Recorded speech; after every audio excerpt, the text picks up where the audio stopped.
Raymond Davis, جی ہاں میں بات کر رہا ہوں امریکن سینٹرل انٹیلیجنس یعنی CIA کے ممبر کی، جنہوں نے 27 جنوری 2011 کو پاکستان کے 2 نوجوانوں کو لاہور کے اندر مزنگ کے ایریا میں فائرنگ کر کے شہید کر دیا تھا۔ آج میں بات کروں گا وہ کس طرح یہاں سے رہا ہوئے، اس میں کس کس نے ان کو سپورٹ کی۔ لیکن سب سے پہلے میں ایک کویسچن کروں گا اپنی پاکستانی عوام سے کہ ہماری کوئی غیرت بھی ہے یا نہیں ہے؟ قوموں کی زندگی میں غیرت بڑے کام کی چیز ہوتی ہے، جو قوموں کے وقار اور آنے والے دور میں کسی بھی قوم کو فخر سے سر اٹھا کر جینے کا افتخار بخشتی ہے۔ منافقت اور مسلط میں فرق ہو، غریب ہونا اور بات ہے اور بغیرت ہونا دوسری بات ہے۔ ضروری نہیں ہے کہ غریب ہو تو بغیرت بھی ہو۔ پاکستانی شہریوں کو قتل کرنے والے امریکی جاسوس نے جس طرح 2 نوجوانوں کو فائرنگ کر کے شہید کیا اور اس کے بعد اس کو یہاں سے نکلنے کا راستہ بھی دے دیا گیا، اس کے پیچھے کیا سٹوری چھپی ہوئی تھی، اس کے بارے میں آج بات کریں گے۔ ریمنڈ ڈیوس کو باقاعدہ منصوبہ بندی کے ساتھ ملک سے فرار کرایا گیا۔ ریمنڈ ڈیوس کے پکڑے جانے کے بعد جنرل پاشا نے فوری طور پر لیون پنیٹا سے رابطہ کیا۔ لیون پنیٹا وہ ہیں جو کہ امریکن CIA کے ڈائریکٹر تھے، اور ان سے جنرل پاشا نے کہا کہ یہ ریمنڈ ڈیوس آپ کا بندہ ہے، لیکن اس کے جواب میں لیون پنیٹا نے کہا نہیں، یہ ہمارا بندہ نہیں، یہ حقیقتاً ڈپلومیٹ ہے۔ جنرل پاشا مطمئن ہو گئے، لیکن لیون پنیٹا کا دعویٰ غلط نکلا۔ ریمنڈ ڈیوس بعد ازاں CIA کا کنٹریکٹر ثابت ہو گیا۔ لیون پنیٹا نے نہ کہ جنرل پاشا سے جھوٹ بولا، بلکہ انہوں نے صدر اوباما سے بھی جھوٹ بولا، اور صدر اوباما نے 15 فروری 2011 کو ریمنڈ ڈیوس کو ڈپلومیٹ ڈکلیئر کر دیا۔ CIA کے ڈائریکٹر لیون پنیٹا کی غلط بیانی کی وجہ سے امریکہ کو اچھا خاصا نقصان پہنچا، اور ان کے اس بیان کے بعد حکومت پاکستان، فوج اور ISI نے ریمنڈ ڈیوس کو ملک میں رکھنے اور ٹرائل کرنے کا فیصلہ کر لیا۔ لیکن معاملہ بہت الجھ گیا اور امریکہ اور پاکستان کے تعلقات میں سرد مہری آ گئی۔ جیسا کہ میں یہ پہلے بتا چکا ہوں، یہ واقعہ 27 جنوری 2011 کو ہوا۔ شاہ محمود قریشی جو کہ اس وقت وزیر خارجہ تھے، اور شاہ محمود قریشی کیمبرج یونیورسٹی کے تعلیم یافتہ ہیں۔ شاہ محمود قریشی کو اس وقت کی حکومت وقت یعنی پیپلز پارٹی نے کہا کہ آپ ریمنڈ ڈیوس کو سفارتی اصطلاح دے دیں، لیکن وہ اپنی حکومت کے دباؤ میں نہیں آئے، اور انہوں نے 30 جنوری کو اپنے عہدے سے استعفیٰ دے دیا۔ اور شاہ محمود قریشی نے کہا کہ ریمنڈ ڈیوس سفارت خانے کے لیے نہیں کام کرتے، بلکہ وہ کونسل خانے کے لیے کام کرتے ہیں اور انہیں نہیں چھوڑیں گے۔ شاہ محمود قریشی نے کہا کہ 1961 اور 1963 کا ویانا کنونشن انہوں نے پڑھا ہے، اور جس طرح کی معافی امریکہ ریمنڈ ڈیوس کے لیے مانگ رہا ہے وہ جائز نہیں ہے۔ اور پھر 15 فروری 2011 کو سینیٹر جان کیری پاکستان آئے اس معاملے کو سلجھانے کے لیے، لیکن اس سے پہلے army chief general Ashfaq Parvez Kayani نے جان کیری کو روکنے کی کوشش کی۔ جنرل کیانی نے جان کیری کو فون کیا اور ان سے کہا آپ پاکستان نہ آئیں، آپ ہمارے دوست ہیں، ہمیں انکار کرتے ہوئے شرمندگی ہوگی، ہم ریمنڈ ڈیوس کو آپ کے حوالے نہیں کر سکیں گے۔ لیکن جان کیری اس کے باوجود پاکستان آ گئے، اور وہ پہلے لاہور گئے اور میاں نواز شریف سے انہوں نے ملاقات کی، اور اس کے بعد وہ اسلام آباد آئے اور شاہ محمود قریشی سے رابطہ کیا۔ شاہ محمود قریشی صاحب اس وقت تک کابینہ سے الگ ہو چکے تھے، یوں یہ معاملہ مزید خراب ہو گیا، کیونکہ جان کیری کے شاہ محمود قریشی سے بہت اچھے تعلقات تھے، وہ شاہ محمود قریشی کو اپنا دوست قرار دیتے تھے۔ لیکن شاہ محمود قریشی استعفیٰ دے چکے تھے اور وہ ان کے کام کے نہیں رہے تھے، اور اس وجہ سے معاملہ مزید خراب ہو چکا تھا۔ یہ خرابی مارچ کے پہلے ہفتے تک چلتی رہی۔ مارچ کے شروع میں حکومت پاکستان نے اچانک نرم مزاجی شو کرنی شروع کر دی۔ صدر آصف علی زرداری نے ایوان صدر میں اعلیٰ سطحی میٹنگ بلوائی۔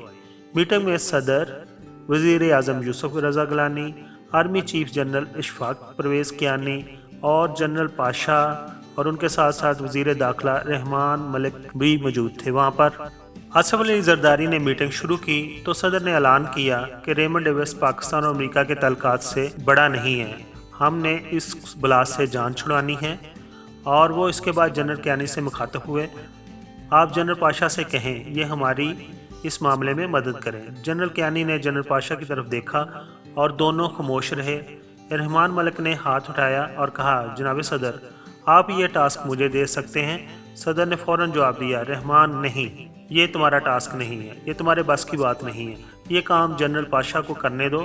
صدر نے دوبارہ جنرل کیانی سے کہا کہ جنرل پاشا کو کہیں کہ وہ اس معاملے کو ہینڈل کریں۔ جنرل پاشا نے کہا سر ہمارے پاس اس کا ایک حل موجود ہے، مگر مسئلہ یہ نہیں کیا اس کا حل ہے یا نہیں، لیکن اس حل کی اونرشپ کا ہے۔ جنرل پاشا کا کہنا تھا کہ ریمنڈ ڈیوس جب رہا ہوگا تو ملک میں کہرام برپا ہو جائے گا، اس وقت بدنامی کا یہ ڈول کس کے گلے میں پڑے گا یہ اہم ہے۔ صدر آصف علی زرداری نے فوراً جواب دیا، حکومت ریمنڈ ڈیوس کی رہائی کے اگلے دن پریس ریلیز جاری کر دے گی اور ہم اس پریس ریلیز کے ذریعے یہ ذمہ داری اٹھا لیں گے، آپ یہ فکر نہ کریں، آپ بس کام کریں۔ میٹنگ میں فیصلہ ہوا کہ لواحقین کو خون بہا دے کر راضی کیا جائے اور وہ ملزم کو معاف کر دیں۔ میٹنگ میں فیصلہ ہوا جنرل پاشا تمام بڑے سیاسی لیڈروں سے ملیں گے اور یہ انہیں ریمنڈ ڈیوس کی رہائی کے لیے قائل کریں گے، اور یہ بھی فیصلہ ہوا کہ general Pasha chief justice Iftikhar Muhammad Chaudhry کو بھی ملیں گے اور انہیں اس کیس کو ریزالو کرنے کے لیے مدد کے لیے کہیں گے۔ جنرل پاشا نے تینوں ذمہ داریاں اٹھا لیں۔ جنرل احمد شجاع پاشا نے اس کے بعد تمام بڑے سیاسی لیڈروں سے ملاقات کی۔ تمام لیڈروں کا خیال تھا کہ ہمیں ریمنڈ ڈیوس کے بوجھ سے جلد از جلد جان چھڑا لینی چاہیے۔ وزیر اعلیٰ پنجاب میاں شہباز شریف نے جنرل پاشا کے سامنے اس خطرے کا اظہار بھی کیا کہ ریمنڈ ڈیوس کی جان کو خطرہ ہے، ہمیں اندیشہ ہے سرکاری گارڈز اسے قتل کر دیں گے۔ یہ خدشہ درست تھا کیونکہ ریمنڈ ڈیوس کے سرکاری محافظ وردی پر ایک مذہبی جماعت کے بیجز لگاتے تھے۔ ان لوگوں نے جج کے حکم کے باوجود یہ بیجز اتارے نہیں، اور جنرل پاشا کے ادارے کے لوگ چیف جسٹس افتخار احمد چودھری سے بھی ملے۔ چودھری صاحب نے بھی کوآپریٹ کرنے کا وعدہ کر لیا اور اس طرح ریمنڈ ڈیوس کی رہائی کا دن طے ہو گیا۔ ریمنڈ ڈیوس کی رہائی سے قبل میاں نواز شریف طبیعت کی خرابی کی وجہ سے ملک سے باہر چلے گئے، جبکہ میاں شہباز شریف بڑے میاں صاحب کی عیادت کے لیے اچانک بیرون ملک روانہ ہو گئے، یعنی کہ دونوں نے یہی شو کیا کہ یہ جو معاملہ ہو رہا ہے اس میں ہمارا کوئی تعلق نہیں۔ دوسری طرف وزیر اعظم یوسف رضا گیلانی نے خفیہ فنڈ سے جنرل پاشا کو خون بہا کی رقم ٹرانسفر کی۔ جنرل پاشا نے لواحقین کو $2.4 ملین یہ رقم دے دی۔ 16 مارچ کے دن امریکی سفیر کیمرون منٹر خصوصی طیارہ لے کر لاہور چلے گئے۔ جنرل پاشا اس وقت اسلام آباد میں تھے۔ کیمرون منٹر لاہور سے مسلسل جنرل پاشا کے رابطے میں تھے۔ ریمنڈ ڈیوس کو عدالت میں پیش کیا گیا۔ جج صاحب کو چیف جسٹس کا پیغام مل چکا تھا۔ لواحقین نے ریمنڈ ڈیوس کو معاف کر دیا۔ ریمنڈ ڈیوس کی رہائی کا آرڈر جاری ہوا اور وہ خصوصی گاڑی میں بیٹھے ایئرپورٹ پہنچے اور وہاں ایئرپورٹ سے انہیں اسپیشل جہاز سے بگرام روانہ کر دیا گیا۔ ریمنڈ ڈیوس کے روانہ ہوتے ہی یہ خبر پنجاب حکومت کے ذرائع سے میڈیا کو لیک ہو گئی۔ میڈیا نے آسمان سر پر اٹھا لیا۔ جنرل پاشا اگلے دن صدر آصف علی زرداری سے ملے، ان کو وعدہ یاد دلایا اور ان سے درخواست کی آپ پریس ریلیز جاری کریں اور ساری صورتحال کو کلیئر کر دیں۔ تو صدر آصف علی زرداری نے ہنس کر جواب دیا، جنرل صاحب چھوڑیے، رات گئی بات گئی، یہ معاملہ پنجاب حکومت کے گلے میں پڑ رہا ہے تو ہمیں بے عزتی کروانے کی کیا ضرورت ہے، یہ بھگت رہے ہیں انہیں بھگتنے دیں۔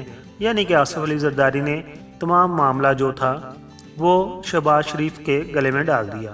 جنرل پاشا نے بڑے عرصے بعد اپنے ایک ساتھی کو یہ واقعہ سنایا اور اس نے کہا لوگ مجھ سے پوچھتے ہیں کہ میں عوامی مینڈیٹ کا احترام کیوں نہیں کرتا، میں ان لوگوں کو کیسے بتاؤں، میں یہ سب کچھ دیکھنے کے بعد ان کا احترام کیسے کروں۔ یعنی ان کا اشارہ آصف علی زرداری کی طرف تھا جس نے وعدہ کیا تھا کہ وہ ڈکلیئر کریں گے کہ ہماری حکومت نے ریمنڈ ڈیوس کو چھوڑا، لیکن جب دوسرے دن چھوڑنے کے بعد صورتحال چینج ہو گئی اور تمام معاملات شہباز شریف کی طرف چلے گئے، یعنی کہ پنجاب حکومت کی طرف چلے گئے، تو انہوں نے بھی یہاں پر ایک کارڈ کھیل لیا اور اپنے آپ کو بچا لیا۔